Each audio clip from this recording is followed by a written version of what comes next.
Hello everyone, this is Dr. Ranjit Madhukar from Patna.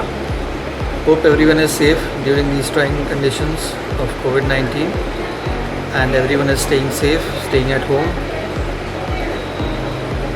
I have decided to speak a few words on fungal infections. As we know, we are being troubled as dermatologists trying to cope up with the tinea infection especially, and with the varied types of treatments the patients have taken prior to consulting us, and the resistant strains also coming up due to inadequate treatment.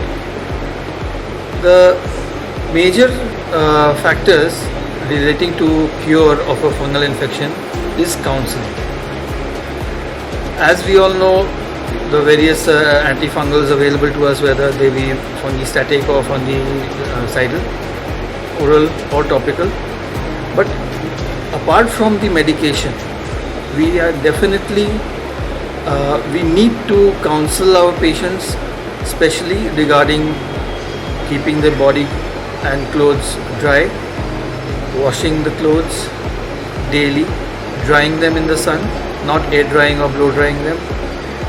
Secondly, to avoid any soaps, may it be medicated also. This is my personal experience, that any sort of soap used on the lesions, they will cause further drying due to the detergent effect. And this drying will lead to the itch-scratch cycle, and it causes further aggravation of the symptoms and auto-inoculation of the infection. Secondly, once the treatment is started, there will be relief in a week's time or 10 days, and then the patient comes back to you saying that it had reduced but now the pruritus has increased.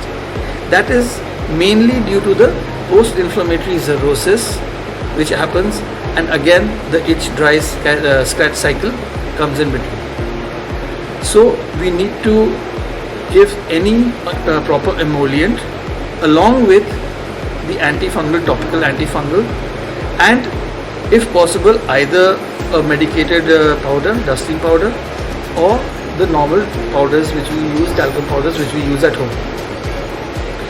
Now in a few cases we might encounter people who have been taking medication, self-medication,